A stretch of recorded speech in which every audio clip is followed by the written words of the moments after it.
Hey, good evening, everybody. I welcome you all to an incredible night here at BRS. We're grateful to have Fuld here, and we'll introduce in just a few minutes. Beforehand, I just want to first offer a few thank yous. First of all, to our office staff, the wonderful office staff, Yehuda and Judy, the entire office, for all the entire motion, custodial staff, for all their work as well. And most importantly, to set backs off our volunteer and peace security staff for standing out in the rain and making sure we're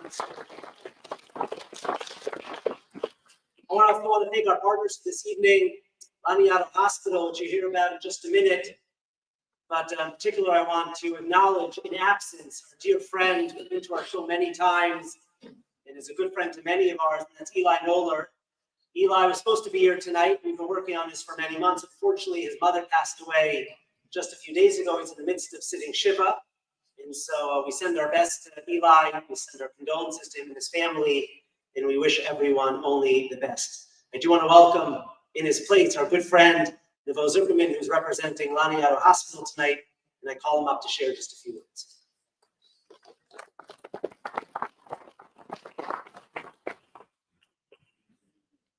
Good evening. First, I want to say thank you to Rabbi Moskowitz. Thank you. Thank you to the shul for hosting. Thank you to our speaker tonight, Hillel Fuld, for coming. He was in Baltimore, now he's here. And I want to thank also the committee, the shul, and everyone who helped out for this evening and tomorrow.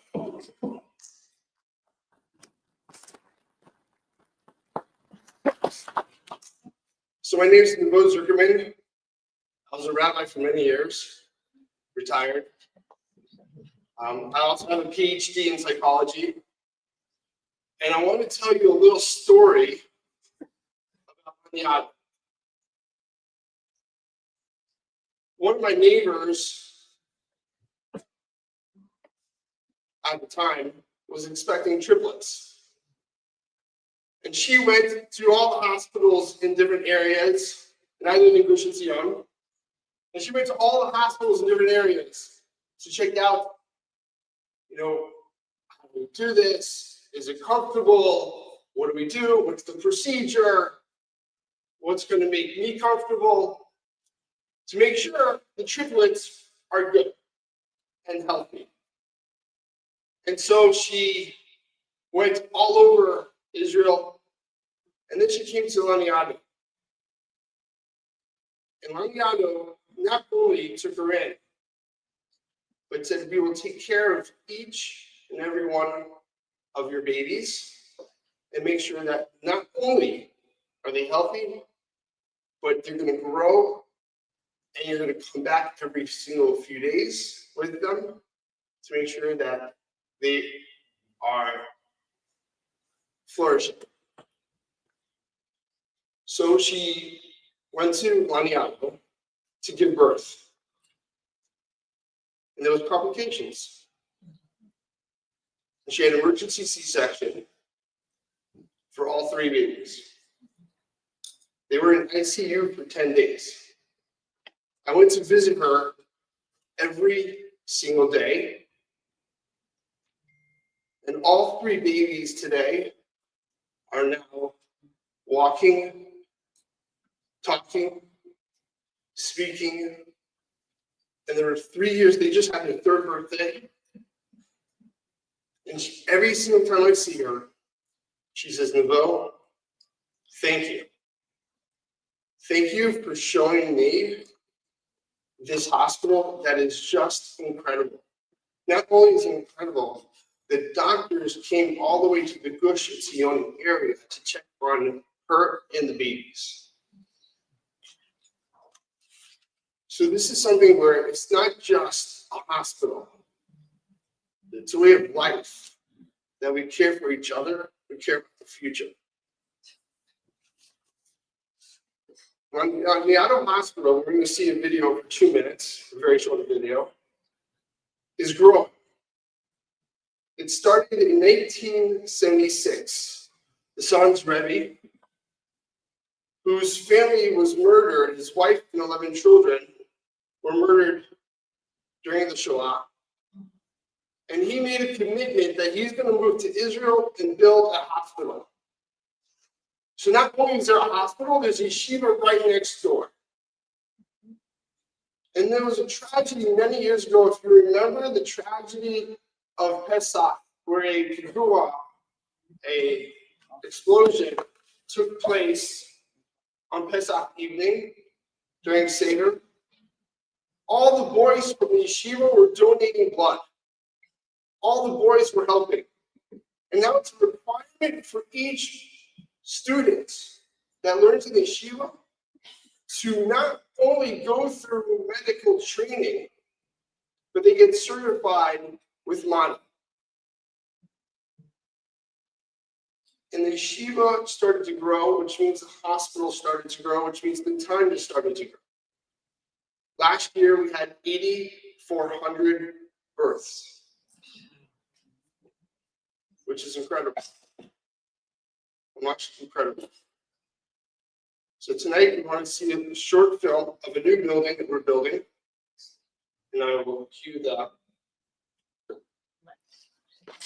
video.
That's the future.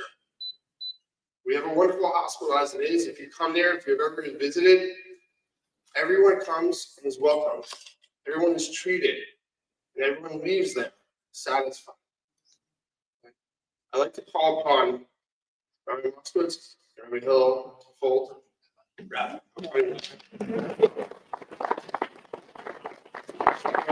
Discussion tonight, this evening, between the two, not just about Israel, but what's taking place, what's happening into the future.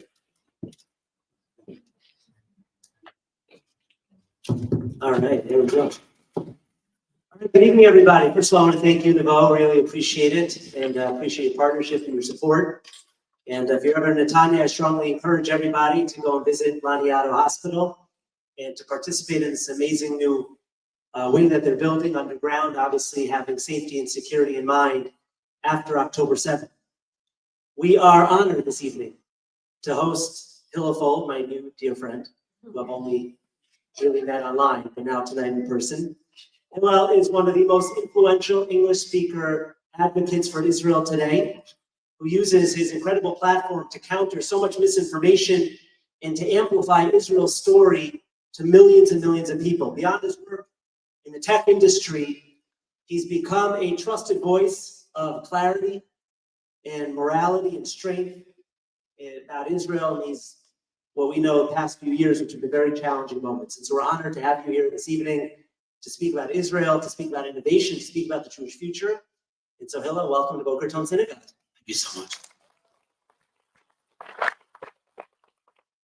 Rabbi, I have to say, I feel like I'm starstruck here because I'm such a big fan of everything that's going on in this community. I was saying to a few people, I don't remember podcasts. I listen to one podcast, partial perspective. Never miss it. Never miss it. And now you can say that you've officially been behind the beam also. Very nice. Okay, so I've watched a lot of your videos, and you are a self-described optimist.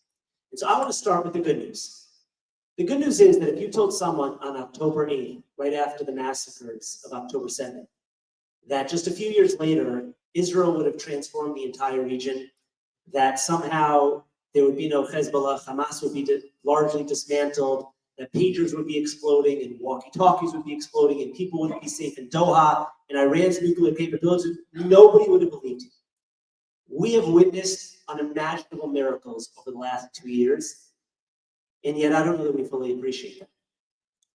But this isn't a new thing. This is a pattern. I think anybody who didn't feel optimism right away hasn't looked at history, hasn't looked at our history. I mean, this isn't our first rodeo. Right? We think of these times as the darkest in our history, and they're very dark.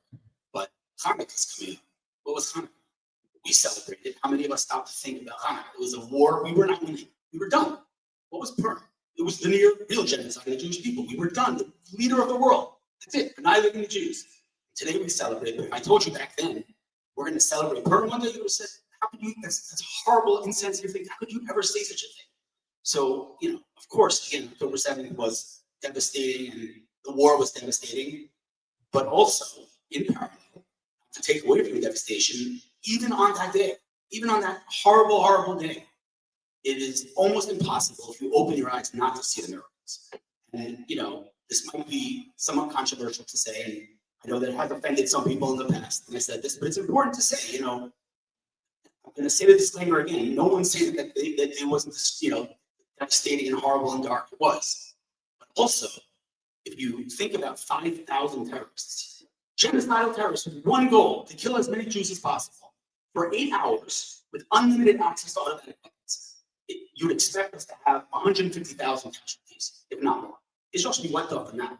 5,000 terrorists for 8 hours with automatic weapons does not equal 1,200 casualties. Now again, it's hard to say the word miracle about such a day, but it's hard not to see how much worse it could have been. And everything that transpired afterwards. Again, we hear these stories. We all hear about the Iron Dome. But yeah, the Iron Dome intercepted a missile. Great. What's for dinner? Stop. Think about what we just experienced. Something sitting on the ground, fired, at a missile, at a rocket flying at insane speeds, and detonated it in mid-air. Something that leading military strategists told Dr. Danny Gold, the inventor, you cannot do that. It's impossible. And here we have it. And I speak for myself. We often hear the news and just go on with our day. We need to stop and remember that the Iron Dome and David's sling and the arrow are 3 incredible, miraculous aerial defense systems that were built independently, never built to work together. And they've worked together to perfection. And the people who built these systems will be the first to tell you, it doesn't make any sense. They should not work the way they work. So if you, take a step back, which is hard to do, again, it's hard to do. But if you take a step back and you look at the last 2 years from a historical perspective, imagine a conversation 10 years from now, 20 years from now, and you'll realize we are living in incredibly miraculous times, and miracles are all around us, everywhere. So we need to not be like we were in Mitzrayim, where 80% stayed back, and even at Yom Suf, where we had Nashon. Let's jump in, open your eyes. It's all around us. So the challenge that we have, that I don't think existed in the time of Hanukkah or Purim, is called a news cycle. We are bombarded with so much information at such a rapid pace. I mean, you're on Twitter, you know that better than anybody. News 1 second is overwhelmed by the news 2 seconds later. And so, it's almost easier said than done to stop and to, how do you do that practically real life?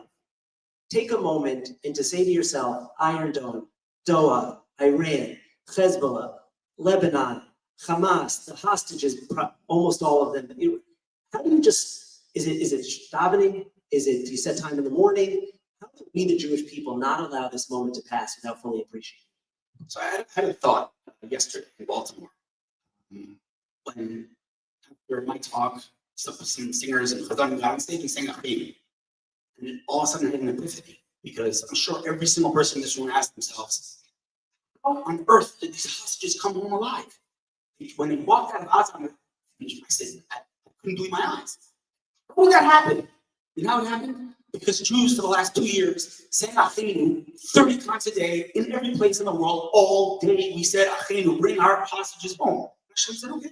What I say to her? So, again, open your eyes and see the things that are before your eyes. And we have to understand the media and how it works. The media, thrives. The algorithms thrive on lies, on poison, on hatred, especially if the recipient of that hatred is a Jew. So, first of all, we have to take everything, perspective. And I can tell you firsthand that there are 3 groups on the internet. Right? There's our group. We don't need convincing, right? We know the truth. History's on our side, and some of us need reinforcement in terms of knowledge. But we don't need convincing. Then there's the opposite group, who they're just off the deep end. There's no talking to them. The middle group, though, are the people who aren't necessarily pro-Israel, but they're people's integrity. People who are willing to listen and learn. I'm telling you, I don't have the data to back this up. Anecdotally, from my experience, they are by far the biggest group. There are millions and millions of people out there. I get thousands of messages from people saying, I knew none of that. Disengagement, whoever heard of it? And I say, well, you're a smart guy, you're a tech investor, you're a tech entrepreneur, you're driven by data. So maybe examine the data. And I'm telling you, thousands of people come, they say, wow, I simply did not know that. And there are millions of people out there who aren't speaking up. And okay, I don't blame them, I don't judge them. Sometimes it's hard, professional, whatever it may be. But there are a lot more people on our side than you might think. Well, that's where I want to pivot from the good news to the bad news. Because while Israel undoubtedly won the war and it transformed the Middle East, and it's miraculous what happened, Israel didn't win every war. And by many accounts, Israel has lost the PR battle. We're talking beyond the New York Times and institutions that have historically slandered Israel.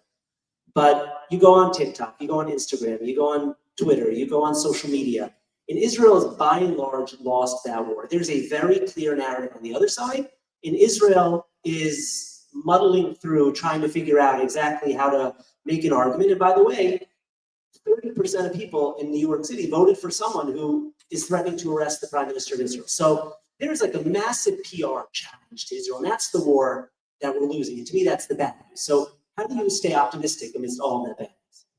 So first of all, I'll strengthen your question and say that we're not just losing the PR battle, we're being obliterated.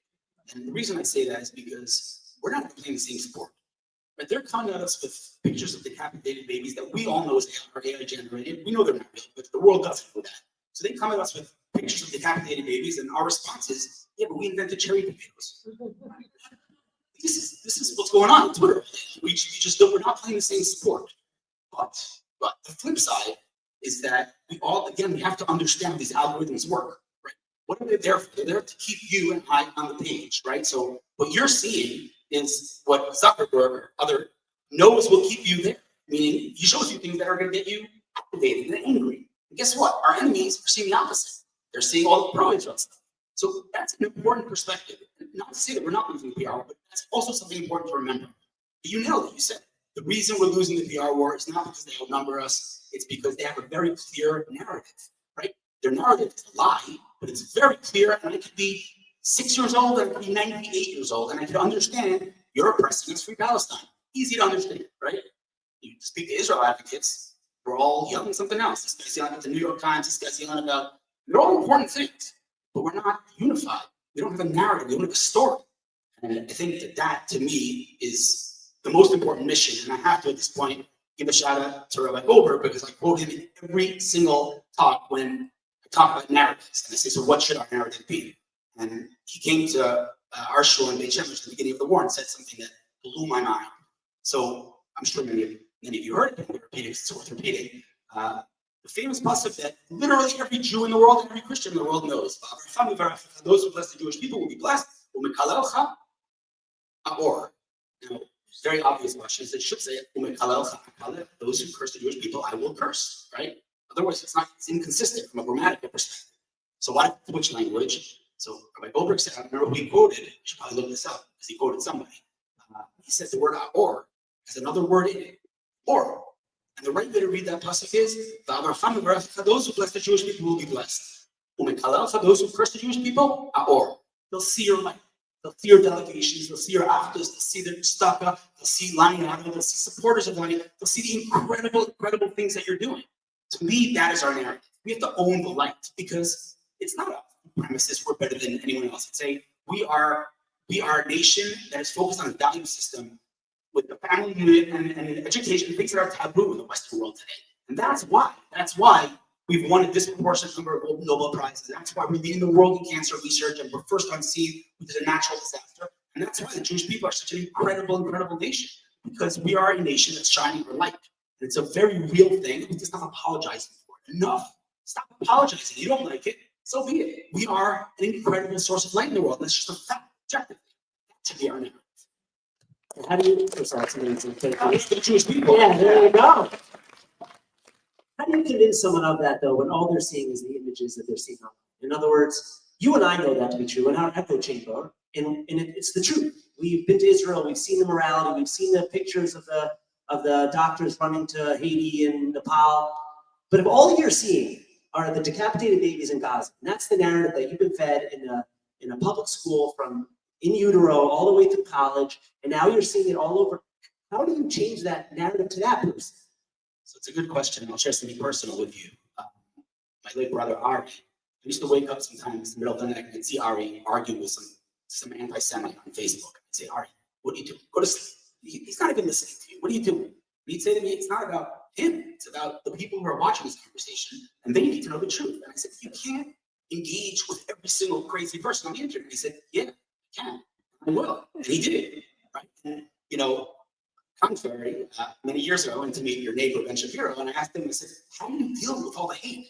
He started to laugh. He said, what are you laughing at? He said, you think I read that stuff?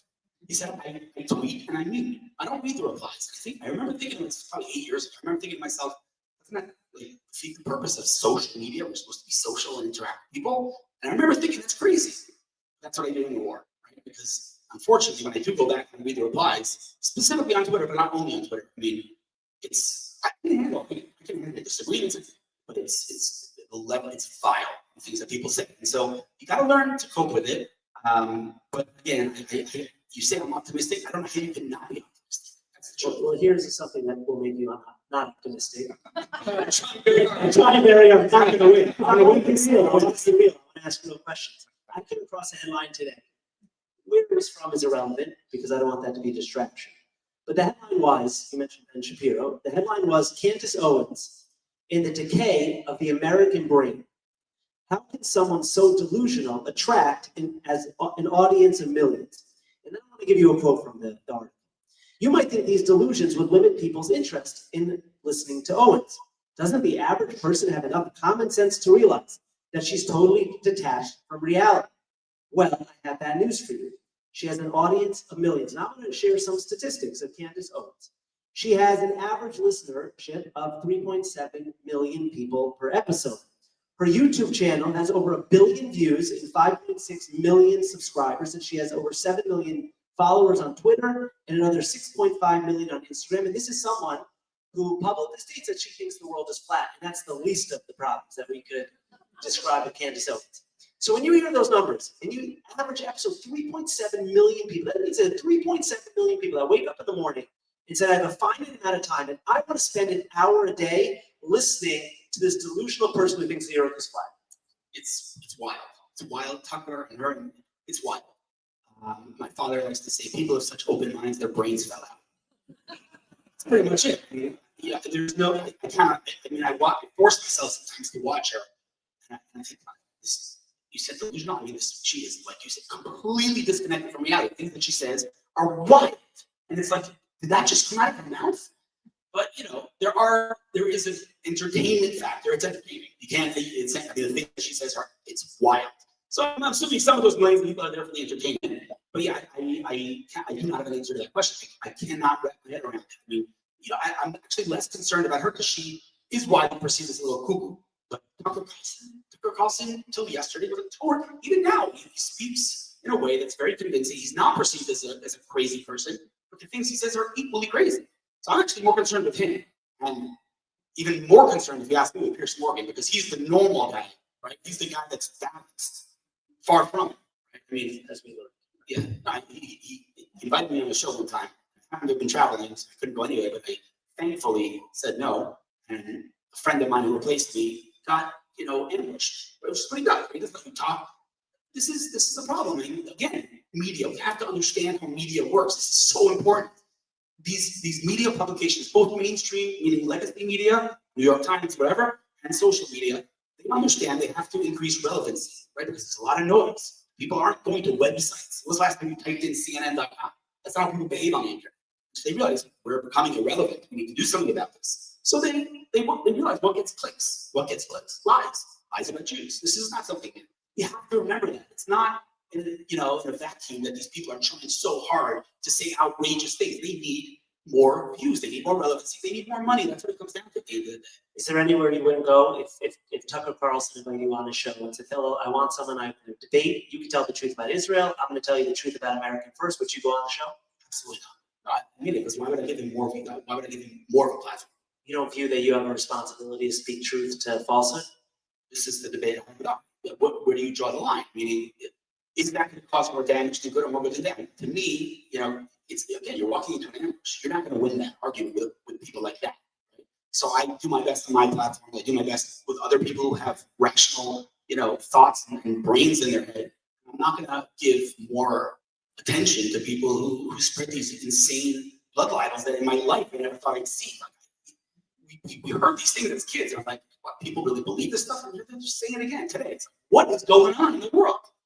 Unfortunately, the more they say it, the more they move the finish line of what's acceptable and what's not acceptable. So I've depressed everybody at this point. So let's go back to the happy news. The happy news is that in 2020, according to the website that I Googled today, $11 billion was invested in Israeli startups. 2021, that number ballooned to $26 billion, and by all accounts, it's only increased from there. You spoke about the miracles. So we spoke about the miracles of the war, the miracles of Israel's survival. To me, the fact that there are $30+ billion invested in Israeli startups is nothing short of an incredible miracle. A country the size of New Jersey has $30 billion invested in Israeli startups. What do you attribute that to? So I have to say something before we jump into tech, because I heard something. We mentioned unity before. I share a thought that I heard from someone that guaranteed everyone in this room gets chills. Not even joking. Unbelievable thought. And then we'll talk about tech. This is worth it, I promise. I'm going to go on whatever tangent you want. It's amazing. It's really an amazing thing. So the very first thing that we know about our nation, before we were even Jews, right? We were camped out. Sinai, we were parked. We were there at the bottom of the mountain. And famously, the Torah says it in singular. Millions of people. Why does it say no? So famously, Rashi, the commentator, says, they were one. They were unified. They were like a unit. Right? So Rashi uses the word Ki'ish to describe unity. Now, if you think about an event that transpired in the past 2 years, after October 7th, there was a day that there was absolutely no division. There was no politics. There were no arguments. We were unified that day, like one. It was the tragic day that the Bibas family came home. There was no fighting that day. Anybody shouted out the names of the Bibas family? What are their names? Shiri, Ariel, Yarden, Kfir. Okay? Listen carefully. Kfir, Kaf, Ariel, Aleph, Yarden, Yud, Shiri, Shin. Kaf, Aleph, Yud, Shin. What does that spell? It made us again. Unbelievable thought. Right? I was driving back in Tel Aviv, someone told me I pulled over to trembling. But we unify over tragedy. We need to not do that. We need to unify over the incredible things that our nation has accomplished. So people have no clue. I mean, you name some things, but in the war, this is unbelievable, right? Again, in the Torah, this isn't Rashi, this is the Torah. The more the Egyptians persecuted the Jews, they flourished. That's counterintuitive. The more they were persecuted, the more they flourished. But that's our story. And during the war, an existential war fighting on 7 fronts, Israel broke records in mergers and acquisitions, meaning companies buying Israeli companies. That's a cool statistic, but hear this. For the first time, a large chunk of those acquisitions were Israeli companies buying Israeli companies, which is, that means we're graduating at a startup nation, right? And in, I think, November alone, $1.5 billion invested in Israel in 1 month, okay? So the numbers are outrageous, and they're growing exponentially. In every single quarter, when Israel breaks records, the world looks at the numbers and says, this is a fluke. There's no way they can sustain this. It doesn't make any sense. And the next quarter comes and we break another record. And the next quarter comes and we break another record. In the war, we also broke records of large financing rounds, meaning leading investors in the world deploying capital in Israel. Broke records in the middle of a war. It makes no sense, but there is a direct correlation, and it's, as far as I'm concerned, supernatural. A direct correlation between terror, their destruction, and innovation, our building. The more they destroy, the more we build, in a very real way. You would think that the ecosystem in Israel would be correct during this war. How the countries need reserves. Somehow, you ask any investor, they'll tell you Israel's not delivering, Israel's over-delivering. It's wild. So what we see in the tech world is 100% miraculous. It's across all sectors. People don't realize this. We've seen these jokes on the internet. It's like, good luck boycotting Israel. But people don't realize. Raise your hand if you have an iPhone. Raise your hand if you have an Android. So sorry. I understand. But if you have an iPhone, you unlock your iPhone in the morning, Face ID. That was developed by an Israeli company called PrimeSense that was acquired by Apple. The chip in your iPhone was built in Herzliya. When you use Microsoft Teams, Herzliya. I mean, the future of transportation, when your cars are going to drive themselves, they're going to be using cameras, radar, or LiDAR. And guess which country has the leading companies in each one of those categories? Israel. So, you look, I interviewed a guy. I interviewed a guy named Dr. Rick Klausner. He was the director of the National Cancer Institute. He was the man that managed more cancer research money than anyone in the world. And I interviewed him. You watch it on YouTube because I'm about to tell you it's going to be hard to believe, but go watch it. I said, Dr. Klausner, we have drones, artificial intelligence, robotics. Why have we not cracked cancer? But he's going to say to me, every cancer is different. He said, we have. I said, what do you mean we have? He said, we've, after 100 years of research, learned to take a person's immune system and attack his own cancer. I said, wow, tell me more. So he started to put down a list of 20 of the leading cancer cures and treatments in the world. 19 of them were built in Israel. 19. I was listening to these numbers. It's just unbelievable. It's across all sectors. There's no sector of technology in which Israel is not a dominant player. And again, like you said, a country smaller than New Jersey, in the worst neighborhood on earth. And as an investor, the first thing you're looking for is stability, not instability. You would think investors would, press the brakes. Not the case. There's no leading investor in the world that has not set up shop in Israel. Miraculous. That's amazing. That's amazing. Can you give us some behind the scenes of the startup culture there? I heard you speak once that it's no longer startup nation, scale up nation. People here who might not be in Herzliya and might not have access to that. What types of things are we seeing coming out of this now scaled up nation? So, if you tell an entrepreneur anywhere else in the world, what you want to do is impossible. He says, okay, so I'll do something else. You tell an Israeli entrepreneur, what you want to do is impossible. He says, hold my beer. And he goes and he does it. And there are thousands of examples of this.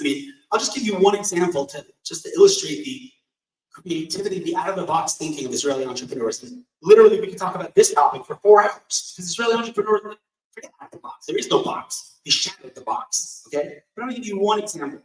If you think about your office, your home office, your work office, think about the devices that we all use. Right? We have a supercomputer in our pockets. Everything's evolved except for one device. There's one device that every single person in this room uses. We all hate it. We're like, is it going to work this time? Our printer.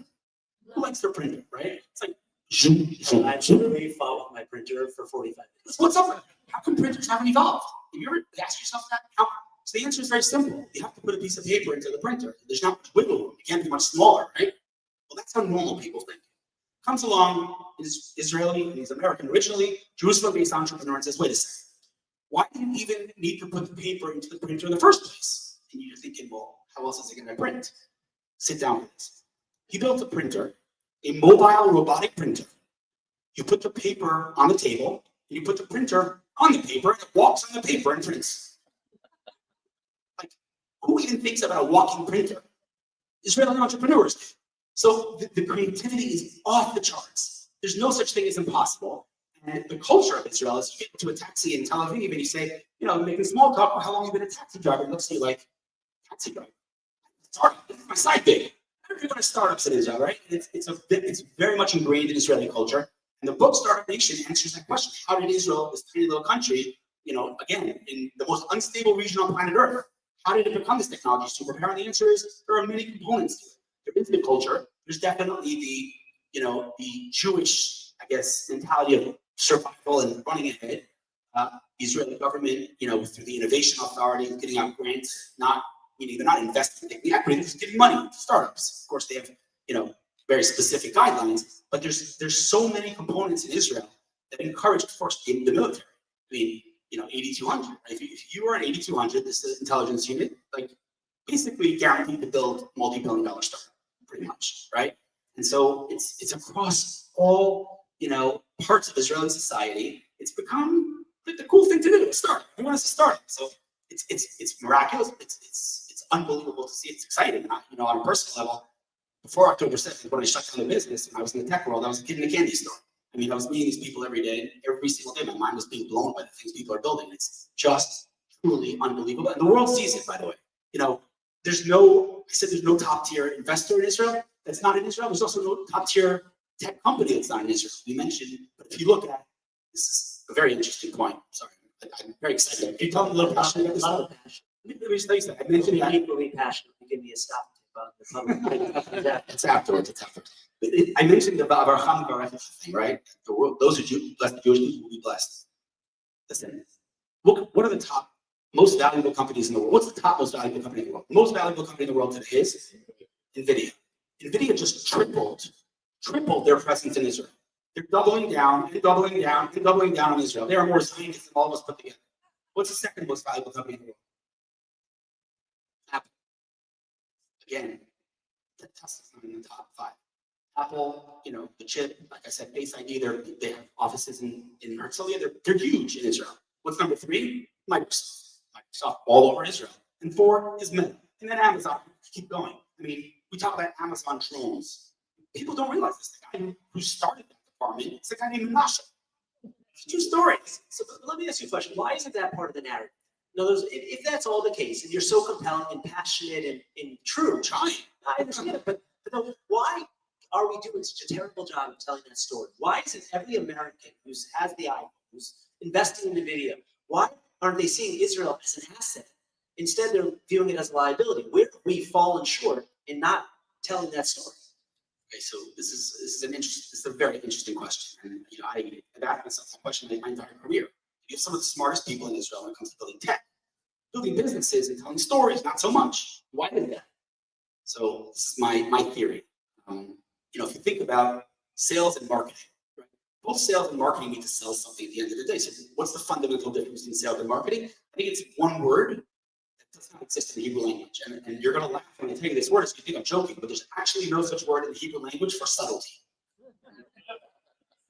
Any Israeli can try to contradict me.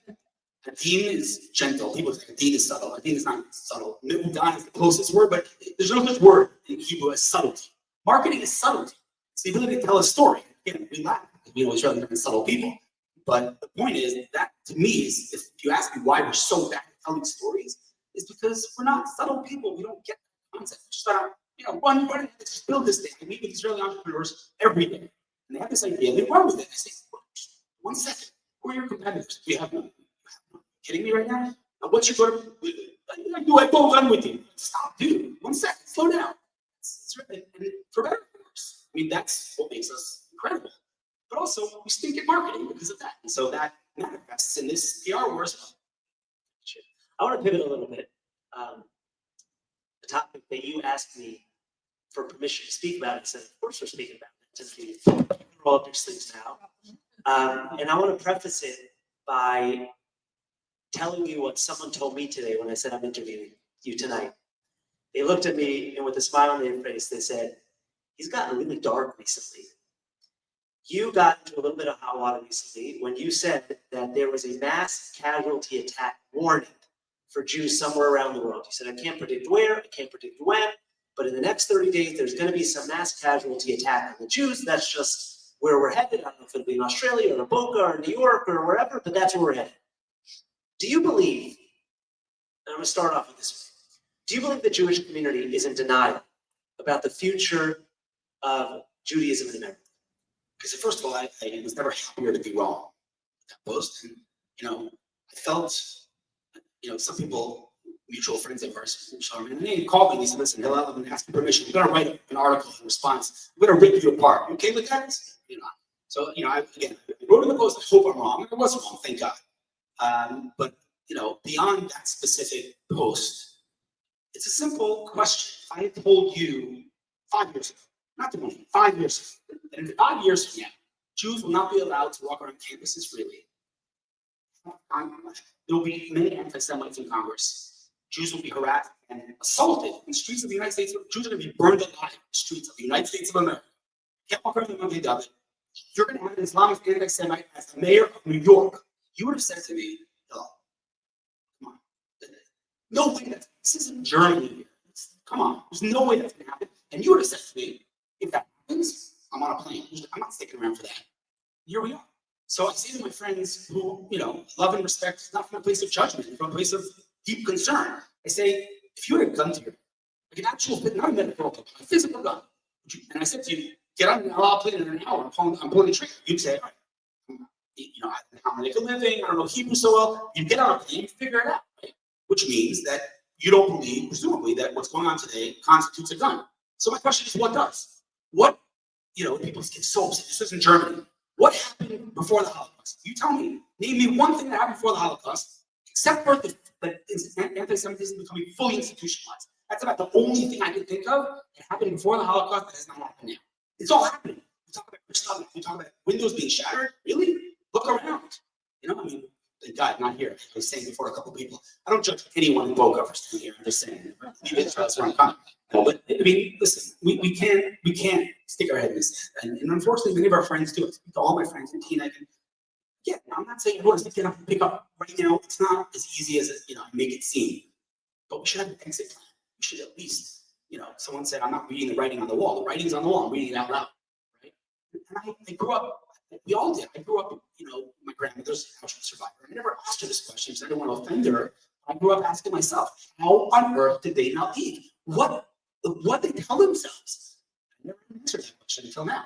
So, all of the, I don't want to say excuses because it's not from a judgmental place, but all of the explanations that my friends and my family tell me they're not getting, it seems to me that they're all gone, right? I have to lower my quality of life in Israel. Really. When was the last time you were in Israel? Right? Oh, I don't know Hebrew. Okay, every son's in English, and go to any cafe and eat. Speak in English, you're fine. I have to cut my salary in half. No, you don't. I'm so comfortable in America. No, you're not. So what excuses? And I want to be very clear. I'm not talking about an individual level. We all have circumstances. It's not so easy to pick up and to get that. On a collective level, it seems to me, and I said this to you before, and we all know the famous story of the man who gets on the roof during the storm. Right? Just repeat it real quick. It's a storm, and the man gets on the roof, and everybody's, evacuating, and they send him a boat. He said, get in the boat. He says, no, God will save me. They send him a helicopter. He says, get in the helicopter. God will save me. And he drowns. He goes to the guy and says, God, I don't get it. I believed in you. God says, what do you want from me? I sent you a boat. I sent you a helicopter. You didn't get on. So it seems to me that after 120 years, we're going to go up to Hashem and say, Hashem, I don't get it. We davened for the ingathering of the exiles for thousands of years. Why didn't you bring us home? God's going to look at us confused and say, I didn't bring you home. Nefesh b'nefesh, paradise in Israel, Mamdani. You didn't get on. What do you want from me? So to me, it's clear that Hashem's saying to us, it's time, folks, and we have the narratives that we tell ourselves, that we've always told ourselves. You have, because you're a big Talmud Chacham. I never asked myself, how could it be that 80% of the Israelis stay back? How could it be after everything God did for them? What did they tell themselves? Just try to put yourself in there. To me, it's clear what they told themselves. They said, I'm Egyptian. I was born here. My grandparents, I'm not running away. Run away scared. I'm not going to let them win. I'm going to stay here and lobby. What did the Moroccans tell themselves? This is stuff I never asked myself. We hear the stories of spies. Yeah, sure, 12 spies, biggest rabbi for the generation, contradicted God. We just accept that story. That doesn't make any sense. What were they telling themselves? It is so obvious what they were telling themselves. They're in the desert. They have clouds of glory. They have food coming from the heavens. They have water coming out of stones. They're direct line of communication with God. They're very frum in Lakewood, the desert. I'm not kidding. Go into Israel and build an economy, join the army. Oh my God, my kid is going to see an Israeli with hearing. I'm going to stay here. God's like, it's not, you're getting the land. That's not your job to stay in the desert. It's the same narrative. It's the same narrative over and over and over again. So, first of all, I shouldn't say this because my mother's here, but we proudly boast from this pulpit every time, in every opportunity we have, that Aliyah has to be, if not when, and it should be a struggle for every single person. And as you said, there are valid reasons for individuals why they're in America, but everyone has to struggle with it. Some people might look at your posts and hear this and take your stance of Aliyah as like tough love and say that it borders perhaps on turning people away instead of motivating them. What's going to get people to come? Is it going to be the scare factor that there's going to be a mass casualty somewhere and therefore you got to run? Or is there a positive thing that we could inspire people to come as opposed to the scare tactic? Are you worried that the scare tactic will turn people off, shut them down, and make them tune you out as opposed to listening to you? It's a fantastic question. I have to say the tshuva, because I get that feedback a lot. And I don't want that to be the reason people make Aliyah, because it shouldn't be the reason people make Aliyah. It should be not running away, but running too, because Israel is incredible. And so literally, I don't know, maybe a month ago, getting that feedback from so many people, I said, all right, maybe they're right. They're onto something here. So I started a campaign online. I call it Real Israel. Every day, I post a place, something in Israel, and I say why it's so incredible. Hashtag Real Israel, so you can search for all the pictures. And every day I feature something. It could be 2 days spent in Lanyano Hospital. It could be Tel Aviv University. I'm not talking about, yes, of course I did the hotel. I'm doing things that are a little bit off the beaten path, but maybe, Tel Aviv University is a good example, right? Many people think of Tel Aviv University as this maybe even like anti-religious. And so I started doing my research, and it could not be farther from the truth. There's incredible Jewish community life on Tel Aviv University. These places that I'm featuring, and I call it Real Israel because they personify. They really just show the diversity and the incredible nature of Israel. Aliyah is the perfect example. There's no discrimination. You'll go there, you'll meet people of all kinds, all over the world, and they're treated equally. And so, counter to the apartheid narrative, right? So, I definitely accept that pushback. That being said, it should not be the reason you make Aliyah, but it could be a good catalyst. It should be a good trigger. It should be the thing that makes us say, wait a second, something's changing here. What is going on? Maybe I should look at Ir Yamin.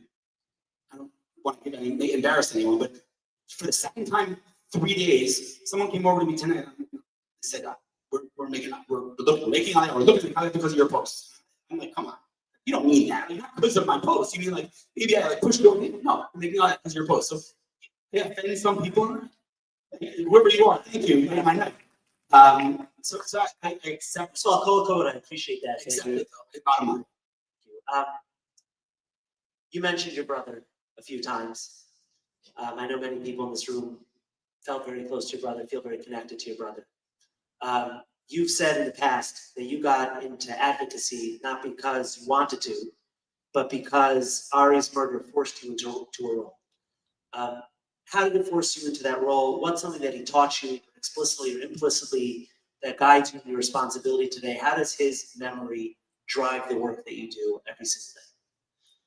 So first of all, he had a zero tolerance policy for lies. He would not accept words that we all accept, that we all mean. Okay, somebody's going to say to me, the West Bank. I'm like, they call it the West Bank. Let's just go. No, Ari says, no. You mean Judea and Samaria? I think you spelled it wrong, right? He didn't have any tolerance for that. And again, I'm not into politics, but someone would say the Palestinians. He would say the who? I mean the Jordanians, right? He didn't accept the lies, and unfortunately, said, again, it's tiny here. You know, again, every single time I write a post, if I write, instead of the writing Palestinians, I write the people of Colorado. It's like, waste the amount of time I won't, so I write Palestinians, and I get pushed back every time. Stop calling them that, and they're right. Ari did that first of all. Zero, lies that are all over the place, and we all tolerate them because it's just Ari said, I'm not going to accept. We're not going to accept lies. But the reality is that he dedicated his life to defending the people of Israel, the land of Israel, the Torah of Israel. I'll tell you a quick, very personal story. He did Israel advocacy before it was cool, right? Before we were all doing Israel advocacy, he dedicated his life to it.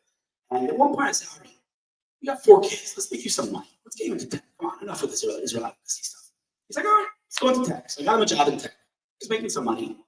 And then he was making one of his famous siyumim. You never saw her that tomorrow. Understand? He always learned. So he made one of the famous siyumim. The whole family came to his house. Rabbi was making siyum. They start to say, what you say in the siyum, right? He says, hey, what's in the bear shachas? They run the other nations. We run to the base measures. They run to nonsense. And he, as he said those words, he broke down, started to cry, and he said, I'm done with that. It's nonsense. One back. And he came right back to Israel advocacy. It's one of the old Miriam said, one of the old times she saw him break down. So, he really dedicated his life to his people. He lived, really like a hero, and he died like a hero. And, that share something with you is really, really unbelievable. So when Ari was born, my parents named him Ari. Now, many people had the name Aryeh, and their nickname was Ari, but his name was Ari, it wasn't Aryeh. And many people asked my parents, why did you name him Ari? And they said, we like the name, didn't think much of it. And Ari grew up, and he had certain things about him that were, I don't know what to call, extraordinary, for lack of a better term. First of all, he came to Israel by himself, before we did. And he conquered the land. Like, he volunteered for the idea, climbed up the ranks of the IDF. He became what's called a magist, which is a soldier that carries around a gun called a mag, or mag in Hebrew, which is a gun built to put on a tank. Meaning it was not meant to be held by a human being, right? He had this mag, and he finished his service, he went to reserves, he volunteered. He finished the reserves, he got his exemption papers, he ripped them up, and he continued to, and at his funeral, the sergeant said, he had just turned to Ari a few months before. He said, Ari, you're not young anymore. Maybe give the mod to someone else. Right? He's like, it's my mod. Like he wouldn't hear of it, right? So that was one thing. He was a hero that conquered the land. That's one. Remember this. Second thing about him is that he didn't sleep. When I say he didn't sleep, I said before, he would be fighting for the people of Israel all day, every day. Did not sleep. I don't know when he slept. It's wild. Okay, 2. All right. So far, you're with me. Remember these things. We'll get to the point in a second. It's unbelievable. So he didn't sleep. Then he had certain mitzvahs that he was extremely, extremely passionate about. Specifically tefillah. Very passionate about tefillah. And specifically Shema.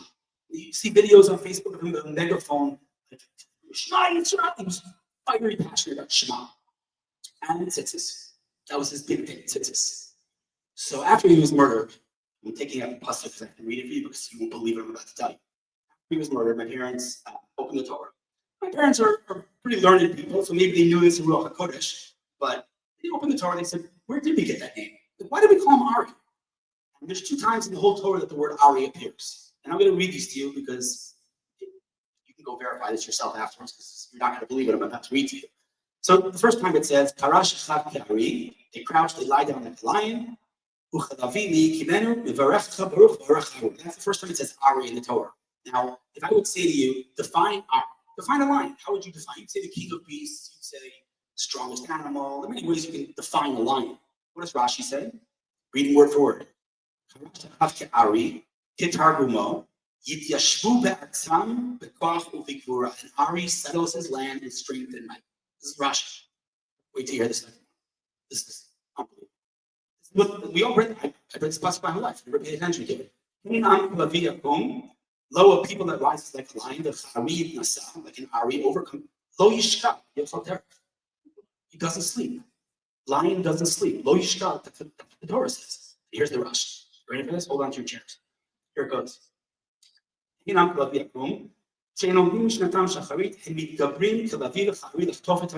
overcome themselves like a lion to grab the mitzvahs. Now, there are 613 mitzvahs in the Torah. Rashi could have named any of them. This is what Rashi says. Ildosh Talit, Wow. Likro Shema, Ulani Tefillin. Wow. It's Rashi. My parents saw this, they were like, what on earth? This is my autobiography. Literally. So they say the person's name is, Ruach HaKodesh. But he literally just became his name, became what it says about him in the Torah. It's unbelievable. So he really lived like a hero, and we all know. I mean, the story was that, he was fatally stabbed and miraculously, supernaturally chased down the terrorist and shot him, and he was just inches away from his next victim. He saved this woman, he allowed, in his last breath, and he collapsed and has since become a national hero of the state of Israel. And it's unbelievable stuff. Well, that's what I wanted to ask you.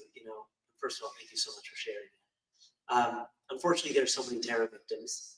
I admit, Al-Khat Ayan and Maskir, I don't know all of their names. But I would venture to say everyone in this room knows the name Ari Fuld. And if I got up here on Shabbos morning to a room full of people and said Ari Fuld, every single person would know him, would know his story. You mentioned that he became a national hero. Did that surprise you? Did you know that about your brother? Did you know that he had that in him, that he was going to, 7 years later, still be a national hero? A name that is on the tip of every single person's tongue, that's still viewed as a hero in America, 6,000 miles away? I think the right question, if I may, is if someone told my grandmother in Auschwitz, your grandson's going to be a national hero of the state of Israel, she would not have known how to digest that information. So, it's this very interesting, unique cognitive dissonance that everyone in Israel feels. It's this contrast. On the one hand, terrible tragedy. I lost my brother to terrible tragedy. The other hand, wow, what a source of pride, the national hero of the state of Israel. And furthermore, his murder was let out in the hostage deal. And at the Fulds do, we got together over burgers to discuss it and talk it out. And Miriam, his wife, who is also a superhero, said, it's unbelievable, after all these years that Ari's gone, he's still saving lives. Because of him, hostages are reunited with their families. So it takes a different level of superhero to even think that way. But the reality is, again, it's that contrast. On the one hand, they let this kid out. He's a kid. Let him out. It's hard. On the other hand, wow, a family was reunited because of Ari. So it's a wild, roller coaster of emotions that nobody can understand. We all feel it. Meaning not only in Israel, Jewish people, we have this constant struggle of like this versus this. It comes with the dirt. But did my younger brother, is in the Knesset. Ari's a national hero of the state of Israel. I'm doing what I'm doing. We're an American family from Queens who picked up and came to Israel. You can shout out to Queens. Right? Who in a million years? Like, what? You can do that. That's all. That's it. So it's an unbelievable source of pride. That's amazing. That's amazing. Okay, we're going to wrap up. I want to do a little rapid fire now. Okay? Okay. You have 60 seconds to give one message to the South Florida Jewish community. What would it be? We will dance again.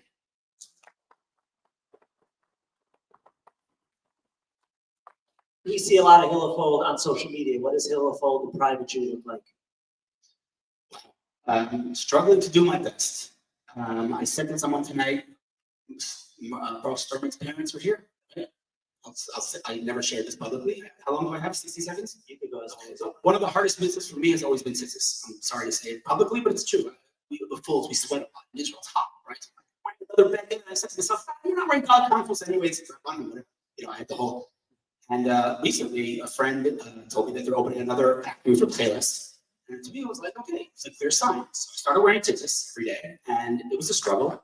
And I want to tell you, after everything I'm saying to you, you think I'm some kind of voodoo Jew, but I'm not. I'm a Rambam Jew. I'm a very down-to-earth kind of guy. But I'm telling you, that the day I started wearing tzitzis, my life improved infinitely in very real ways. Not in like, real ways. I can point to things that were not going well in my life. And the day I started wearing tzitzis, they changed. So, struggling to do our best. Learning from my incredible wife, who people don't realize this, because yeah, you can do that.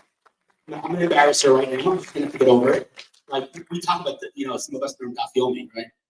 My wife learns Daf Yomi, Bavli, Yerushalmi, not Yomi. This is Rabbi Goldberg's, what are they called? Siddur snippets, right? I mean, I don't know. She's more than 24 hours in a day. So, we aspire. We all the people we aspire to be, so that's my wife. Is there a rabbi that you feel particularly connected to? It's so easy. Come on. Okay, first of all, his parents are I really, I say to him, I go over every single, I listen to his podcast, partial perspectives, religiously, almost not a week goes by where I don't quote him. All right, let me ask you the question differently then. That's too easy. It's too easy. Do you ever consult someone before posting on the internet? Is there someone you trust that you say, I don't know if I should post it, I don't know if you say his words, is it going to upset people, is it going to inspire people? Do you have someone that you bounce that off other than your wife, obviously? I don't, because I don't think that much. I should, but I do often get from the rabbi that I most respect. I get feedback about posting. That's my fault. Often he'll say to me, I don't know if you should, I'm not going to give examples, but there were times where I said things out of emotion. I'll tell you a quick story, if I may. Go for it. All right, quick story. Really quick story. This is an incredible lesson. So, many of you follow me on social media. I get a little worked up sometimes. And I think the thing that really bothers me most are self-hating Jews, or as I call, as a Jew, Jews. As a Jew, we don't celebrate. Yeah, we do. We celebrate when evil is eliminated. Stop it. As a Jew, we do. And when I hear this, it really gets under. It really bothers me. Stop. We're an incredible nation. Like, own it. Stop with the self-hate, right? So many years ago, I don't remember what the topic was, but I was having one of my heated debates with someone who's not the proudest Jew. And at one point, I just lost it. I said, you're not the first self-hating Jew in history. You think you're so special? And I really lost it. And I moved on with my day. I forgot about it. On the internet, say it, whatever, no one cares. Anyway, a couple of days later, I walk into a Starbucks office, and I'm walking to the marketing department, and the people in the department are on the phone with a journalist. And I walk in, and he says, oh, Hillel's here, he'll take it over. So I get on the phone with this journalist, and I pitch the journalist the story. He says, okay, great story, I'm gonna write it. I was like, okay, about to hang up. He says, by the way, Hillel, remember the guy you called the self-hating Jew the other day on Facebook? Yeah, that was me. I was like, I'm so sorry, I worked up, I didn't mean it, please, not because I wanted to write the story, because I genuinely felt bad. He said, it's okay, I understand the internet, whatever, great. The next day, I wake up, my phone is buzzing off. The minute dropped it. His name is Matt. He worked for the Jerusalem Post. You can go verify his story. He's a young guy. I don't know what he died of, but he said, I had the chance to fix. Like, what are the chances? I said something horrible that clearly hurt someone. The opportunity to fix it the day before he died. God gave me like an unbelievable gift. And he just gave me a gift also. It's called my Ela Drusha. So thank you very much. Appreciate that. But it's the punchline of that is, we are the receiving end of all these keyboard warriors who say things that we never say to your face. We have to make sure not to do that, and it's tempting. It's not easy because again, we see the horrible things and we just like, oh, So, I learned that day that take a breather, breathe. Favorite book? Ooh. Favorite book. I'm reading Jared Kushner's book right now. It's incredible. I haven't finished it yet. Favorite book. Wow, it's a hard one. So I'll say it differently. Is there a book you would recommend that people should read to learn more about the modern miracle of Israel? Starvation, right? But there's, I'm a big fan of like more business books, and there's a book called Extreme Ownership. Anybody hear of it? It's Jocko Willink. So it's the ex-Navy SEAL who takes everything he learned from the Navy SEALs and applies it to life. Ownership, extreme ownership. My wife says it all the time to the kids. Own it. You're doing something, own it. Right? Whether it's good or bad, own it. So I think that's an incredible book for life, which is, sometimes you make mistakes, but own them. Own your mistakes. By the way, we do that in Israel. Our enemies don't. We make mistakes, we own it. We make mistakes, we're human. We're not perfect. We own them. And I think that's also what makes us very unique. Happens to be a Rabbi Goldberg Shabbos about 4 years ago. Really? Yeah. Incredible book. Incredible book. Favorite place in Israel to go when you want to think? There's a Bedouin tent. I'm kidding. I'm actually not kidding. We were there last Thursday night. It's an amazing place. It's right outside Beit Shemesh. I was also. I'm not joking. It's an incredible place. It's like family-owned, tiny little place. You've never heard of it. It's like on a dirt road. You have to drive 15 minutes up a dirt road. It's called Orchan Mitzvah. It's 15 minutes outside of Beit Shemesh. No one will ever tell you about this place. You'll never hear about it. You go in there, there are couches, there's just good food, it's just very chill, there's no, constant, just a nice place no one's ever heard of. Definitely recommend it. Until then, now you're going to see all the there next time we go. If you could have coffee with anybody in Israel, who would it be and why? Well, Herzog was on my flight yesterday, 2 days, but that was crazy. Anybody that I could have coffee with in Israel. me a second. This is an important question. Because they make it a point to have coffee with many of the people that go out and see the civil rights, and we end up realizing we have a lot more in common than we think. So my first instinct is to have coffee with someone who's, Yair Golan is all the way on the off the deep end, but I don't know if that would be the right, alive, not in the history of Israel. Both alive, yeah. Alive. How about your Bar Khan? Interesting, because I think, the big question is who's next, right? I'm not going to get into Bibi, not Bibi, doesn't matter. The fact that matters, eventually his career is going to come to an end, right? And who's next? And so, So you want politics instead of business. I think he's a leader. I mean, politics and leadership, I guess, is one and the same in Israel. But Yair Bar Khan, I think, he has that potential. I've met with him, interviewed him several times. I think he has that in him to really be a leader. And I think that there's a massive vacuum right now. There's just no one. And when people, constantly go at Bibi, and I'm not expressing my opinion on Bibi. The question is, all right, fine, great. Rocklow Bibi, who, yes. And they never have an answer to that question. So to me, Yair Bar Khan is that option, that potential. Yeah, I'm not sure if Taliban would agree with what you just said, but that's okay. Don't get me started. Okay, we started with Hanukkah, the holiday miracles, the miracle of Israel, so I want to end with Hanukkah as well. This to me is the most consequential question that comes up over Hanukkah. I grapple with it. My family and I fight over it regularly. Donuts, custard or jelly? Definitely custard, no question. I like to. Hillel, I want to thank you so much for being here tonight. I want to thank Rabbi Hospital for partying together with us. And I want to thank all of you for coming out. December 22nd, the flyers on the chair. We have the privilege of hosting Bar Cooperstein, who just got out of Gaza after 738 days. It's going to be a night of celebration, gratitude, thanking the administration, and the miracles of the returned hostages. So I encourage everyone to come back then. And Hillel, thank you so much. We will dance again.